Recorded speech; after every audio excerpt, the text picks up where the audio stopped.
अस्सलाम वालेकुम साथियों, आप सबको हमारे यूट्यूब चैनल उर्दू ज़बां हमारी में खुशामदीद। आज मैं आप लोगों के लिए संस्कृत शेरियात के हवाले से कुछ अहम और मुमकिना सवालात व जवाबात लेकर हाजिर हुई हूँ, जो नेट जेआरएफ और दीगर मुकाबला जाती इम्तहानात की तैयारी के लिए बहुत ही मुफीद और कारआमद साबित होंगे। तो चलिए वीडियो शुरू करते हैं। हमारा पहला सवाल है, संस्कृत शेरियात का बाबा आदम कौन है? जवाब है, संस्कृत शेरियात का बाबा आदम भरत मुनि हैं। अगला सवाल है, संस्कृत शेरियात की बाकायदा नज़रियाती बहस किस किताब से शुरू होती है? जवाब है, संस्कृत शेरियात की बाकायदा नज़रियाती बहस नाट्यशास्त्र से शुरू होती है। अगला सवाल है, आचार्य भरत और उनके बाद के आचार्यों ने संस्कृत के कितने शेरियाती दबिस्तानों की बुनियाद डाली थी? जवाब है, आचार्य भरत और उनके बाद के आचार्यों ने संस्कृत के 6 शेरियाती दबिस्तानों की बुनियाद डाली थी। वो 6 शेरियाती दबिस्तान कौन कौन से हैं? तो वो ये हैं, रस यानी कैफियत आमेज़ इंबसात, अलंकार यानी सनाए बदाए, रीति यानी उसलूब, ध्वनि यानी नज़रिया सौत, वक्रोक्ति यानी पेचीदा इजहार, औचित्य यानी मौजूनियत। ये 6 जो हैं संस्कृत के शेरियाती दबिस्तान हैं। अगला सवाल है, रस के नज़रिए की अव्वलीन किताब का क्या नाम है? जवाब है, रस के नज़रिए की अव्वलीन किताब का नाम नाट्यशास्त्र है।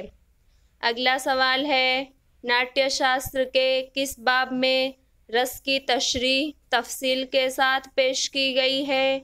जवाब है, नाट्यशास्त्र के बाब 6 और 7 में रस की तशरीह तफसील के साथ पेश की गई है।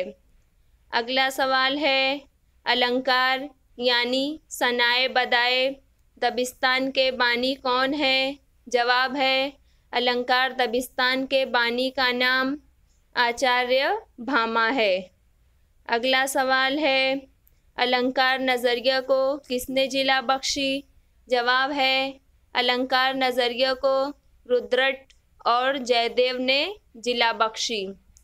अगला सवाल है, रीति यानी उसलूब नज़रिया को संस्कृत शेरियात में पेश करने का कारनामा किसने अंजाम दिया?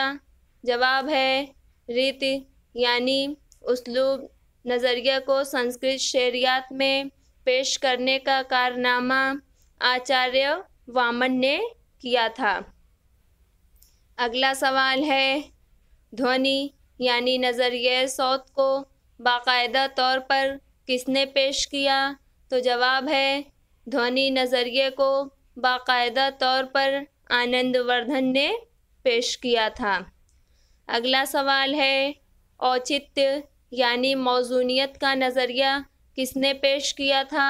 तो जवाब है, औचित्य का नज़रिया शीमंदर ने पेश किया था, जिसकी तसनीफ़ का नाम बृहत कथा मंजरी है, जिसमें उसने अपने आप को अभिनव गुप्त का शागिर्द बताया है। अगला सवाल है, संस्कृत शेरियात में किस सिन्फ को शायरी का एक अहम हिस्सा तस्लीम किया गया है? जवाब है, संस्कृत शेरियात में सिन्फ ड्रामा को शायरी का एक अहम हिस्सा तस्लीम किया गया है। अगला सवाल है, संस्कृत शेरियात के सभी आचार्यों ने किसे शेर का सबसे बड़ा मकसद माना है? जवाब है, संस्कृत शेरियात के सभी आचार्यों ने रस को शेर का सबसे बड़ा मकसद माना है। अगला सवाल है, नाट्यशास्त्र के मुसन्निफ का क्या नाम है? जवाब है, नाट्यशास्त्र के मुसन्निफ का नाम भरत मुनि है। अगला सवाल है, भरत मुनि ने नाट्यशास्त्र में रसों की तादाद कितनी मुतय्यन की है? जवाब है, भरत मुनि ने नाट्यशास्त्र में रसों की तादाद 8 मुतय्यन की है। तो वो 8 कौन कौन से हैं? तो वो 8 ये हैं: श्रृंगार रस यानी इश्क, रौद्र रस यानी गज़ब, वीर यानी बहादुरी, विभित्स यानी कराहियत, हास्य रस यानी कि मज़ाह, करुण यानी रहम, अद्भुत यानी हैरत, भयानक यानी दहशत। ये 8 जो हैं रस हैं। अगला सवाल है, भरत मुनि ने शायर के दाखिली जज्बात और क़ल्बी लहरों को क्या नाम दिया है? जवाब है, भरत मुनि ने शायर के दाखिली जज्बात और क़ल्बी लहरों को भाव का नाम दिया है। अगला सवाल है, रस की नमू पजीरी किन सूत्र के बाहमी इत्तिसाल से होती है? जवाब है, रस की नमू पजीरी विभाव यानी मरकज़ी किरदार, मनाजिर, मुहर्रिक, अनुभाव यानी अदाकारी या असर आफरीनी, व्यभिचारी भाव यानी अज़ाफ़ी कैफियत के बाहमी इत्तिसाल से रस की नमू पजीरी होती है। अगला सवाल है, भरत मुनि ने भाव यानी जज्बात की तादाद कितनी बताई है?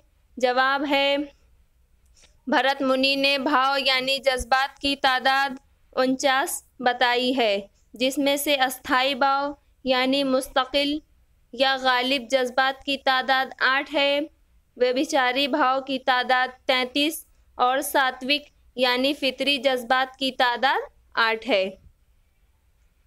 अगला सवाल है, भरत मुनि ने शायरी में किस रस को सबसे ज़्यादा अहमियत दी है? तो जवाब है, भरत मुनि ने शायरी में शांत रस को सबसे ज़्यादा अहमियत दी है। अगला सवाल है, भरत मुनि ने मौज़ूनियत की बुनियाद किसे बताया है?